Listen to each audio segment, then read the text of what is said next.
Comment c'est à YouTube? Donc, comme vous avez pu le constater, aujourd'hui nous allons créer ce logiciel qui transformera nos textes en paroles.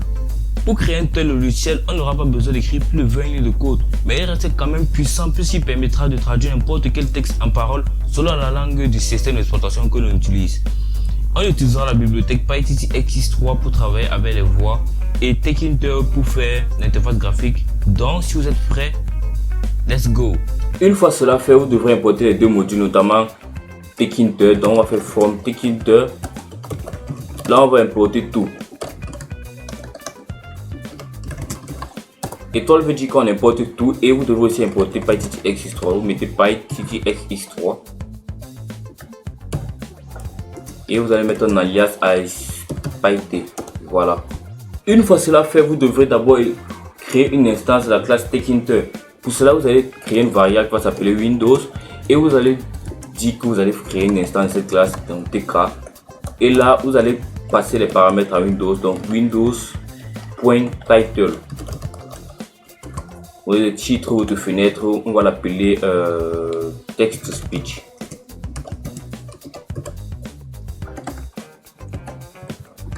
Et vous allez devoir donner la taille de votre fenêtre. Donc vous allez donner Windows.geometry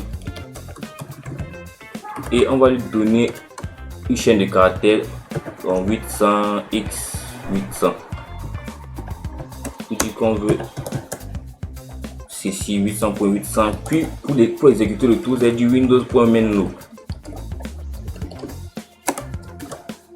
Puis exécuter, voilà votre fenêtre qui s'affiche.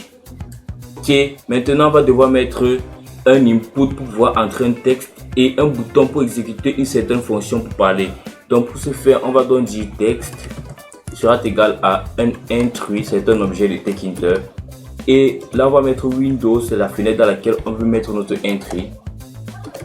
Et on va mettre un font, vous pouvez mettre le font que vous voulez. Moi je vais mettre Verdana. Et si je vais mettre 25 dans la taille de la police. Et vous allez devoir impacter ceci pour pouvoir positionner comme vous voulez. Je vais mettre pad Y, text.pack. Et je vais mettre un pad Y de 20 pour dire que je veux que ça un peu en bas. Et même chose, on va créer un bouton pour pouvoir parler. Button sera égal aussi à un objet de Tkinter qui s'appelle button. Et on va mettre un Windows pour dire qu'on veut que le bouton soit dans la fenêtre. Et là on va dire le texte, qu'est-ce qu'on va afficher sur le bouton. Je vais afficher parler. Et là je vais mettre la commande, quelle est la fonction que je vais exécuter lorsqu'on va cliquer sur ce bouton. La fonction va s'appeler speech. Et là on va aussi impacter ça dans button.pack.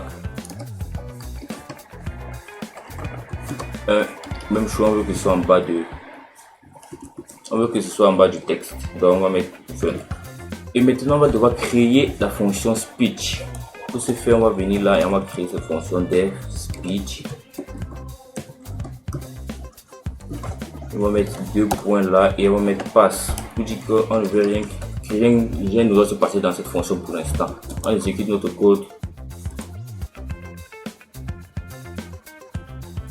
En fait, j'ai défini la fonction en bas et ça s'exécute plus tard. Donc, je vais me mettre ici en haut.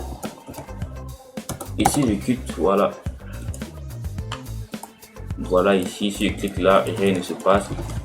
Et tout marche pour le mieux. Maintenant, il est temps pour nous de travailler avec le module PyTT X3 pour pouvoir transformer ce texte qu'on écrit en parole. Donc pour ce faire, on va venir dans notre fonction speech et on va mettre d'abord engine, c'est-à-dire le moteur, soit égal à pyt.init. Donc on initialise le moteur qui va permettre de parler et on va dire engine.c. Engine.c sera égal à text.get. On va récupérer les informations du texte. Une fois que cela est fait, on va dire engine.run and wait en camel case. Une fois que cela est fait, on exécute notre code et si on dit merci pour tout, donc clique sur parler. Merci pour tout. Et voilà, notre code marche pour le mieux. On peut fermer là, vous pouvez modifier, vous pouvez faire tout ce que vous voulez avec, vous pouvez changer la voix, Vous pouvez changer le rythme de la voix, vous pouvez changer la langue, etc. etc. Vous pouvez faire plusieurs choses avec. Ok, merci de m'avoir écouté. C'est tout pour moi. Je tenais d'abord à remercier pour les 50 abonnés et on se voit pour une nouvelle vidéo.